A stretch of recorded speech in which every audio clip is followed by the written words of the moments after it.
Yo,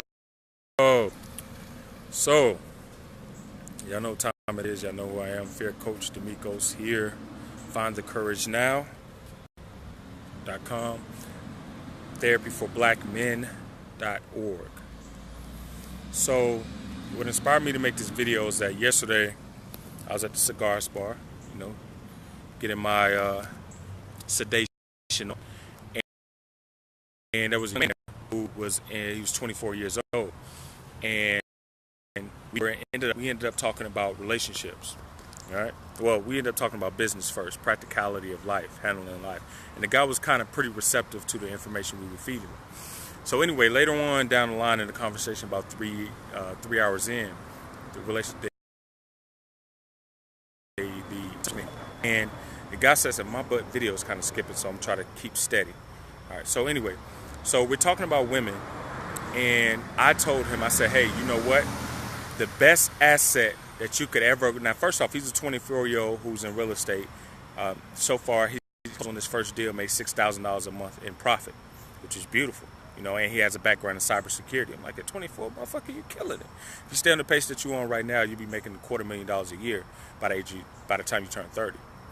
However, so I said, you know what? The best asset that you could ever acquire in life is the right wife.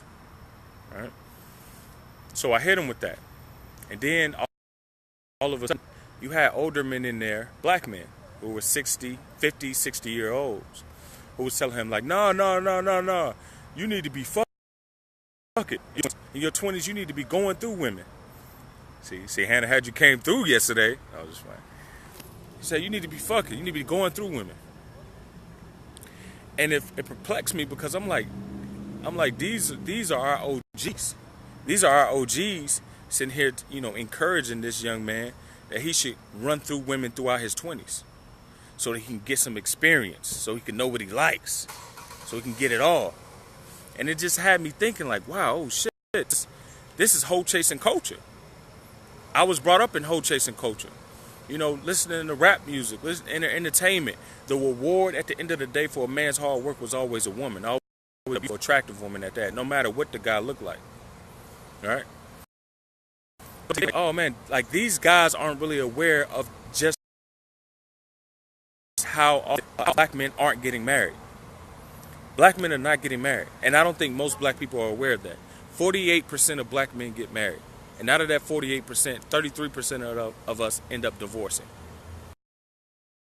It leaves about I forgot the number, but you do the math. Take away 33% from 48.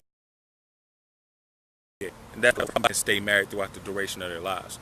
And see, I bring this up. People think it's just marriage. Oh, it's just a piece of paper. No, motherfucker. This is economics.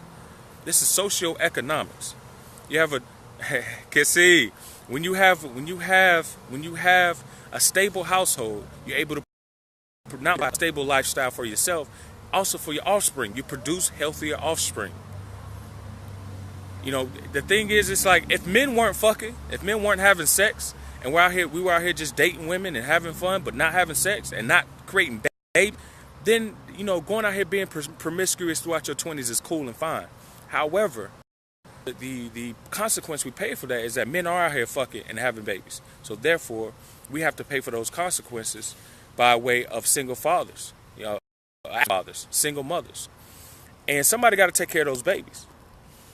So again, and I'm looking, and not even only that, I'm like, as a man, if you're an ambitious man, if you're serious about the future, if you're serious, and this is something I wish somebody had sat down and told me in my younger 20s. I'm 29 now. However, I wish someone had sat me down and showed me this and told me this. You look out through, if you're serious about your career, building out your life, serious about wealth building, then chasing women are going to distract you from that. Chasing women are expensive. Hoe chasing, as we call it, is expensive, because of the time that it takes away from productivity of you being able to do things to nurture your career, to nurture your business, to nurture the money, to nurture your income. Focus. All right. When you have a wife at home and she encourages and allows you to focus, on a direction of what you want to aspire to have in life. See, it's rare that you're going to run into older men who chase hoes, who have wealth, who have power, who have, positions of power and leverage. If you know me, you know I'm good for sparking up a good ass debate. We had to turn to a little heated debate, and I told the young man, I said, if you go to the suburbs and you knock on the doors, find out you more times than none, you're not going to see a single man or a single woman opening that door. They're not single living in the suburbs. They can't afford it. It's mostly couples, married couples at that are opening these doors, that are building wealth. Look at the great men throughout history. Rarely will you find a great man who's built anything worth cherishing that lasts for generations. Rarely will you find a man that did that on his own in isolation without a woman. So I'm encouraging this young man. I'm like, look, you're in your 20s, prime time of your life, one of the prime times of your life, where you have the least responsibility and the most time to yourself. You should spend this time in finding the right woman. You don't even have to get married right now. You ain't got to get married tomorrow. But the right woman that you're deciding to build something with, because that woman is going to help your ass keep focused. She's going to help you prevent you from making dumbass decisions that most of us men who've been out here in the field with women have made, all just to get our rocks off. And on top of that is just the continuous for the pleasure and disposal of men. That's where it's also, toxic. That's a toxic belief. That's a toxic culture to participate in. It's hoe chasing culture. Women aren't here to just be our disposal, just for us to use and discard when we're done. They got feelings, they got emotions, they got contributions too. Like, they're doing dope shit too. If we could just partner with women, especially at a young age, then we can eradicate a lot of the ills that have plagued us for generations. That hoe chasing culture that you get, let me tell you where it came from. And this caused me to not drink for a while. Right, only 32% of black men are married. Wow, in the U.S. Appreciate that, Montoya. Y'all check out Montoya. Montoya, I should be plugging your Montoya, plug your Black Dialogue, Mental Dialogue. Mental Dialogue, we do that. Actually, this Friday, we're going to be there. Mental Dialogue, Montoya, I'm going to definitely be there to show love. So y'all follow Montoya. Follow Kissy, too. She's got some great things for you women. She's going to help a lot of women who rise from catastrophic relationships or catastrophic marriages and rise to become a 6-figure, 7-figure boss like she did. So follow her and follow Montoya. Anyway, so I'm like, dude, like, you look throughout history, you're not going to find men. Where was I with my thoughts? So yeah, black men, there we go. Young black men should get married, or not even get married, partner with a woman in your 20s, because when we're discarding black women, when you go through women in your 20s, you're going to become scorned if you just hoe chasing. Oh, let me tell you, that's where I was going. Where I came from. So this is why I stopped drinking. Well, I drink now, but it was a period of my life in my mid-20s where I didn't drink, I didn't smoke, and I didn't do any of those things, because I read Frederick Douglass's book, his biography. He said this. He said when he was a slave, the slave owners would have the slaves fight each other. They would do like this wrestling match, like MMA. And the winner of the slave, whoever beat the other slave up to nearly to death, his reward would be alcohol and women. Think about that, alcohol and women. What do we always talk about is success, when a man achieves something? What do you see in the commercials? Guy always gets alcohol as reward, some type of beer commercial, some type of liquor, Ciroc, whatever, and he gets a flock of pretty women. All right? That's his reward. And that has perpetuated throughout the generations. That is cycles through us today. A young man is not supposed to grow through the sexual exploitation of women. That's just, and I caught myself, because look, this is as revealing to me as well, because the more I learn, the more I study, the more I coach, especially, the more I get the behind the scenes look, first person view of how much of people's lives are in shambles due to our actions. And this is just me as a young man becoming hip and aware to these things of how my actions has affected and does affect others. Because you start to, as you get older and more mature and you start to achieve things, you start to think bigger than yourself. All right? So as a young man myself, I want to positively influence other young men. Hoe chasing culture is not the move. We're not in this no more to just be running through women. Because we got sisters, we got moms, we got cousins, and we care about women. And black women need us. they need us the most. Black women out here starting business the most. They are enrolling in colleges the most. They are doing it. And we can take them even further if we just partner with them. Again, this ain't got to be no traditional marriage. This ain't even got to be marriage. It can be partnership. All right, but just hoe chasing culture, going to chase hoe. And I see how it has an effect on me. It fucks me up mentally still. Even with the time I sometimes have a taste for it.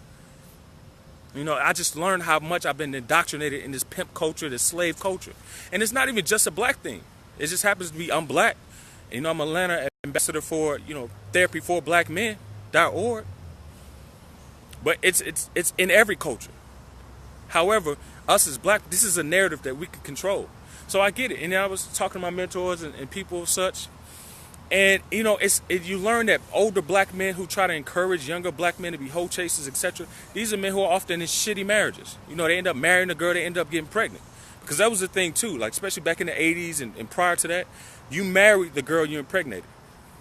It was called having a child out of wedlock. You were shamed upon by the community.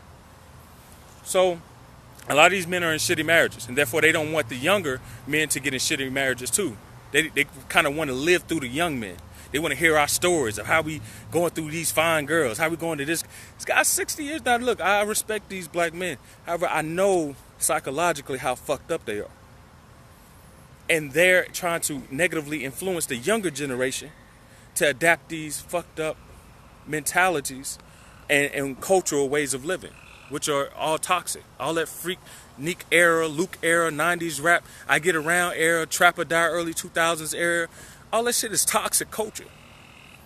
And it's just, and the more, again, you become hip to these things, you think, looking structurally, start to look at life. If you follow my last video I posted last weekend about how I was giving advice to young men to start looking at things structurally.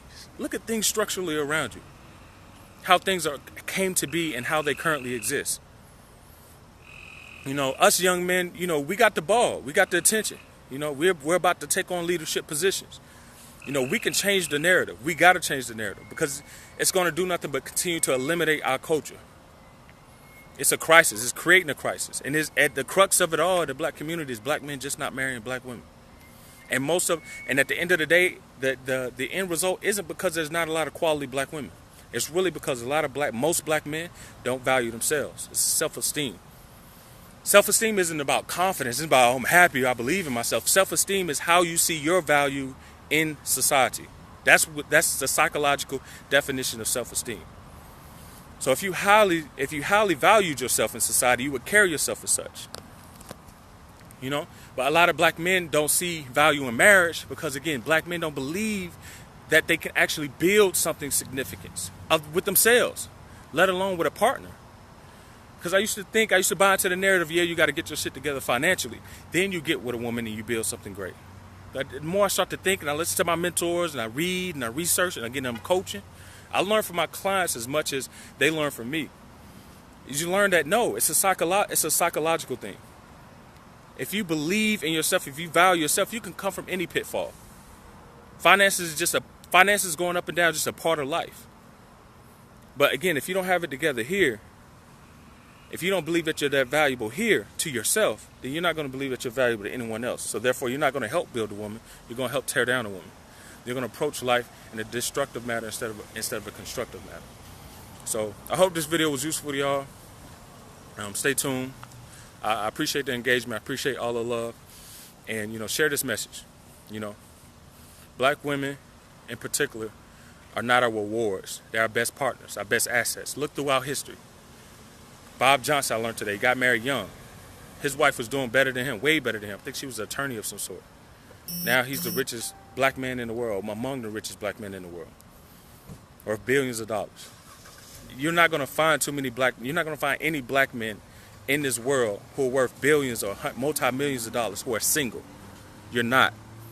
You look at these celebrities. I told the young boy, yeah, look at these celebrities. Yeah, you know, they get these big deals. They got these big offers. Think about it. Think structurally again. If they got a deal that was worth this amount of money, then how much money or how many resources, how much power does a person have who actually wrote the check? You hear what I'm saying? Yeah, think structurally. If I can pay you $30 million, $10 million, $5 million, $30,000, that means I know that that's going to come back in tenfold. So while you're good for that's enough money that $100 million, $200 million contract is enough for you to take care for you and your next generation. I'm establishing something up to not only take care of me and my family for generations, but to also put us in positions of power. Again, think structurally. And I say black men, and I'm concentrating on black men. And yeah, it's a risk in my business because I deal with a lot of white people too. And, and I can turn away some. That, what I'm pursuing now can turn some of them away. Because it's like, oh, he on this black rhetoric, right? But when you know someone has so much of it, you have a golden child in your classroom who doesn't even see the value of himself, it's hard for you as a teacher to look away, all for in the name of compensation, monetary. So black men, I'm focusing on you. I got your back. I'm here for you the whole time. I'm not on no shit where I'm trying to belittle you and uplift a woman. I'm uplifting black men, through forms of education, forms of mental empowerment, mental well-being, fiscally, practically. I'm here. I'm on your side. I got your back. All right. So thank y'all for tuning in again, and see y'all later on. Presence of winner, Steph. Let me just try to respond to some of these comments. So Steph Davis said they are messed up with false pretenses towards women while influencing and misguiding the young men poorly. Exactly. That's my gripe with older black men. And it's like that. It's not. I can't even completely fault them because again, they were taught this. This has been indoctrinated over generations and generations. Again, we can break that cycle because we're cognizant of it now. We see the brainwashing coming, decades ahead of time. We see it coming back again in another way. We can eradicate it. We can eliminate it. We're stronger now. We're smarter now. Appreciate y'all for the shares. All right, Montoya. Again, follow Montoya. Follow Kissy Denise. I'm out. Find the courage now.